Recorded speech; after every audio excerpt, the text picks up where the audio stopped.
consulta. Usted había mencionado unos días atrás que no tan solo los sectores políticos debían pedir perdón. En la declaración recién leída no queda patente alguna petición de la Iglesia. ¿Corresponde a la Iglesia hacer esta petición de perdón por algún motivo? Creo que yo había ya contestado a esa pregunta. Pedir perdón no es solamente un tema de fe, es en primer lugar un tema muy humano. Y la fe viene a reforzar justamente esa actitud humana. Podemos pensar cada uno de nosotros en la propia experiencia humana. ¿Cuántas veces hemos pedido perdón y ese pedir perdón ha sido fuente de vida nueva? Cuando en las relaciones entre un esposo y una esposa, entre los hijos y los padres, entre amigos, suceden situaciones que son de conflicto en algunas oportunidades. El pedir perdón, el tener un ánimo grande, magnánimo, ofrece ciertamente la posibilidad de cambiar la propia vida. Usted me pregunta también si la Iglesia tiene que pedir perdón. Lo hacemos y tenemos que hacerlo todos los días. Creo que, como dijimos acá en la declaración, frente a lo que sucedió el año 73, la Iglesia, los obispos, especialmente el cardenal Raúl Silva Enríquez, ha asumido una tarea gigantesca de reconciliación y de suplencia también a tantas y tantas falencias en el camino de los derechos humanos. Yo recuerdo que justamente desde la Iglesia de la Gratitud Nacional acompañé el funeral del cardenal Silva hasta la catedral. Se había pensado que ese trayecto debía hacerse rápidamente, en vehículo. La gente no lo permitió. Y yo encabecé ese camino desde la Gratitud Nacional, donde el cardenal había hecho oración por Chile, justamente el 18 de septiembre del 73, hasta la catedral. Y yo he sido testigo de lo que he podido escuchar que la gente decía durante todo ese trayecto. Siempre, la medida que el Evangelio nos propone es una medida grande, muy grande, propuesta a personas que somos limitados. Por consiguiente, sin duda alguna, que se ha hecho mucho, que se podía hacer mucho más, ciertamente. Arzobispo, podemos desprender de sus palabras de verdad, reconciliación y justicia que el perdón entonces no sería suficiente. Bueno, el perdón es parte de la reconciliación. Y vuelvo a decir, también el perdón es absolutamente gratuito, no es debido. La base objetiva de las relaciones humanas son siempre la verdad y la justicia. Pero si nos quedamos única y exclusivamente en la verdad y en la justicia, necesarios, absolutamente necesarias, que no podemos dejar de lado, la convivencia humana no se puede construir. Monseñor, anoche el diputado Cardemil habló de que era partidario de tener una instancia para recopilar antecedentes de las pocas personas vivas que han quedado en esa época para saber el paradero de los detenidos desaparecidos, que aún no se sabe qué ha pasado con ellos. ¿La Iglesia podría hacer esta instancia o la Iglesia apoyaría otra instancia para recopilar esta información para que los familiares puedan saber qué pasó con su gente? Yo creo que históricamente el Comité Pro Paz primero y después la Vicaría para la Solidaridad no solamente ha realizado un trabajo directo de atención a las víctimas, sino que ha podido ofrecerle a la justicia del país una cantidad enorme de documentación que está conservada en el archivo de la Vicaría y que ciertamente ha estado siempre a disposición de la justicia de Chile. Quiero hacer un paréntesis. Mantener abierto el archivo de la Vicaría de la Solidaridad no es una tarea que sea simplemente así, es una tarea que complica también desde el punto de vista económico. El archivo está abierto todos los días y todas las personas pueden acudir a él.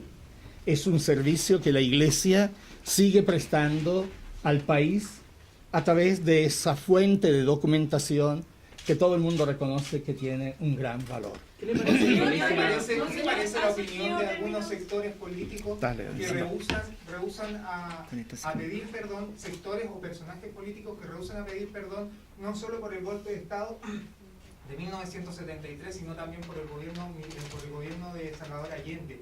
¿No le parece que ahí la palabra perdón se manipula políticamente? Bueno, yo creo que eso depende de las personas que la pronuncian y de las actitudes que puedan tener.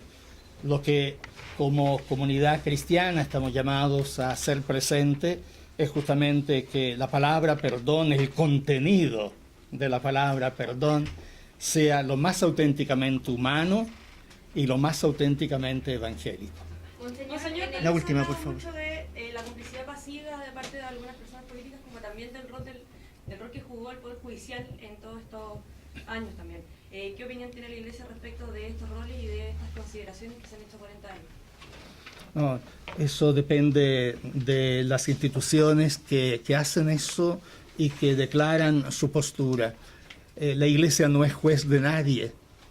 La Iglesia es un grupo de hermanos y hermanas que tiene su cimiento en el Evangelio de Jesús y desde el Evangelio de Jesús proclama lo que el mismo Señor nos propone como camino. Aquí lo hemos usado 3 veces la palabra camino, vía, que nos propone Jesús. Desde esa perspectiva, cada grupo, cada persona deberá juzgar su propia conciencia y su propio actuar. ¿Pero se puede pedir perdón desde la institución o solo desde la persona? El perdón es siempre una actitud muy personal. Las instituciones no tienen conciencia, no tienen vida racional. Quienes tenemos vida racional somos las personas. Y las personas constituimos también organizaciones. Y entonces, por supuesto, existe en el concepto de la teología de la Iglesia lo que se llama el pecado personal y también lo que se llama el pecado social. El pecado social hay que entenderlo, digamos, como el conjunto de las responsabilidades personales que permiten que una situación sea llevada adelante en forma injusta o de atropello. Monseñor, pasando a otro tema, el arzobispado de Santiago fue notificado de la demanda civil de los denunciantes del caso Caradima. Sí, hemos sido notificados y nosotros hemos hecho ya una declaración muy clara al respecto. Hemos dicho que la Iglesia ha colaborado y seguirá colaborando con la justicia para que resplandezca la verdad y la justicia misma. Ayer James Hamilton hizo duras acusaciones particularmente en su contra, Monseñor. ¿Qué podría responder a ello? Yo lo escuché anoche. ¿Lo escuchó? Sí, por ¿Qué supuesto. le parece todo lo que dijo? No, en primer lugar me dio mucha pena por él, por lo que dijo, y tengo que decir aquí frente a todos ustedes que muchas de las cosas que él ha dicho son fruto de una fantasía que no corresponde a verdad. Le doy el último caso que él hizo patente. Dijo que yo habría pedido una audiencia al gran maestro de la masonería. Yo creo que eso brota sencillamente de su fantasía, con muchas de las otras cosas que ha dicho. Respecto. ¿Usted no haberlo escuchado también en su momento cuando denunció A ver, Caradima? yo no ¿Usted estaba aquí en Santiago, yo fui... Hoy auxiliar de Santiago, dice. Yo, la única persona que tomó contacto conmigo, yo lo he dicho desde el comienzo, no fue ni Hamilton ni Cruz. Fue Murillo. Fue Murillo, que a través de un padre jesuita que aparece su nombre, yo nunca hice su nombre por respeto justamente a este sacerdote, pero en el libelo de acusación aparece el nombre de ese jesuita y ustedes pueden consultarlo.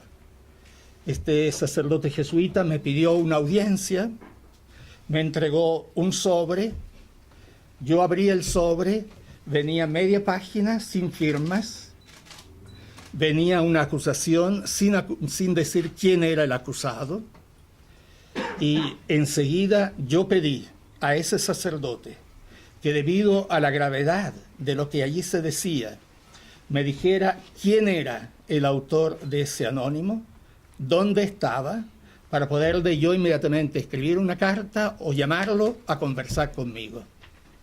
Resulta que era el señor Murillo, que estaba terminando sus estudios de sociología en París. Yo esa misma tarde le envié una carta breve diciéndole: mire, fulano de tal, ¿no es cierto?, el sacerdote jesuita, me ha presentado esto. Yo le quiero decir que estoy abierto a acogerlo y a escuchar su denuncia. Y efectivamente eso se realizó de vuelta de vacaciones del señor Murillo a Chile. Ese mismo día yo entregué un informe escrito a quien era la autoridad de Santiago en el arzobispado, y me consta, y eso está también en las actas del juicio civil, en el juicio, perdón, de la señora Jessica González, está en la declaración que ha hecho el procurador de justicia de la época, que ese mismo día el señor cardenal le entregó mi declaración.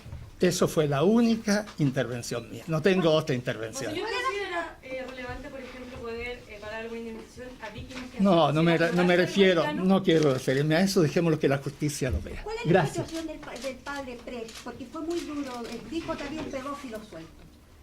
Fue una palabra muy Bueno, dura. son juicios de él y hay que dejarlo a su juicio. Pero ¿cuál es la situación del padre Pres en este momento? Bueno, ustedes ya la saben. Es la misma. Yo digamos, dicté sentencia. Y él está suspendido del ministerio por 5 años, de acuerdo a lo que la misma Santa Sede me ha pedido hacer.